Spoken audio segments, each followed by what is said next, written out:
Pag malagay yan sa rep, lalo pa yung tutuyo. Ito yung aking naipon na strawberry last summer, guys. Ito yung strawberries ko na para sana pang smoothie ko. Kaso lang, nasira yung aming freezer. So, kailangan ko talaga ito i-dispose. So, ang gagawin ko dito ay i-blend ko.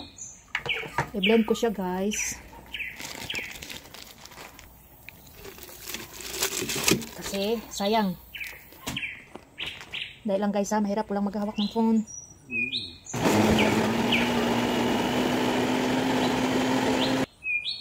Ayan na, guys, ang aking strawberry. So, lulutuin ko yan hanggang sa maglapot yan, guys. So, magiging strawberry jam na yan siya. Ang nilagay ko lang ay asukal na pula. Yun lang.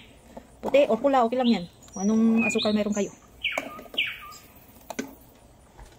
Ito, guys, watery siya. Hindi ko yan dinagdagan ng tubig, guys. Yung strawberry, gi-frozen ko. Tapos, deep frost. Kasi nga, na-deep-frost. Walang nasira yung ref namin. So, yung freezer namin. Kaya, deep frost siya. Yun, nag-watery siya. Yan.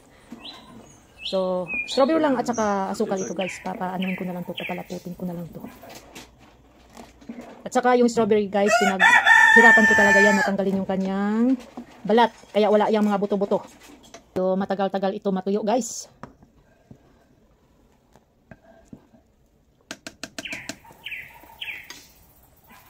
First time ko, guys, gumawa ng ganito. Medyo mahaba-haba ang oras nito bago mag-sticky.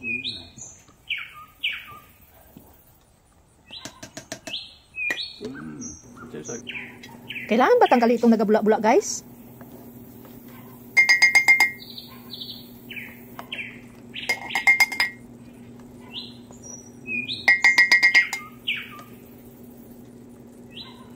Hindi naman siguro marumi ito kay super linis man ito nga ako man ang nagawa talaga nito.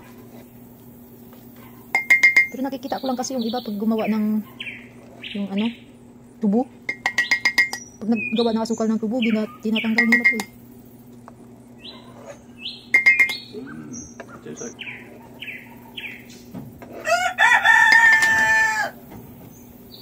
Ayan, guys, tinanggal ko na yung mga bula-bula. Gawin na lang itong sticky, guys. Medyo inuras pa ito, guys, hanggang sa mag-sticky siya.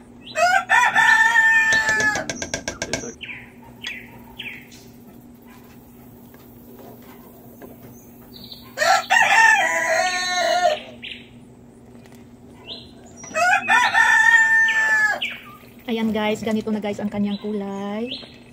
Ayan, medyo malapot na. Kanina lampas kalahati yan, guys. Tingnan nyo, 1/4 na lang natira. Natanggal na yung tubig. Ay, init. Oh! Malapit na ang ating strawberry jam. Look at that. See?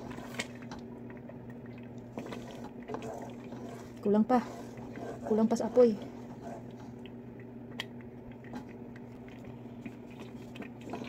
Tama na siniguro ito. Kasi pag nalabing na to, mas lalong lalapot yun eh. Tama na ito. Yay! For the first time, nakagawa ako ng strawberry jam. Kita mo, guys, kanina sobra yan sa kalahati. Ngayon, 1/4 na lang natira. Walang tubig yun. Alright, thank you for watching. Please, follow naman, guys. Medyo malamig na siya. Ayan na ang itsura niya, guys. Oh, tamang-tama niya yata ito, guys. Tapos yung templa niya, parang sweet and sour. Hindi siya masyadong matamis. Akala ko nga kanina, medyo matamis siya eh. Pero okay naman, lumabas yung pagka-sour niya, guys. Ayan, guys, nakaapat ako ng ganito kalaki. Ayan. Grabe. Sweet and sour, guys. Ang niya, hindi siya masyadong matamis. Pero gusto ko. Kasi karamihan talaga ng yung commercial, matamis talaga siya, guys. Ito, hindi siya masyadong matamis. Pero ang dami ko rin asukal na nilagay, guys. Kaya di ko na rin dinagdagan.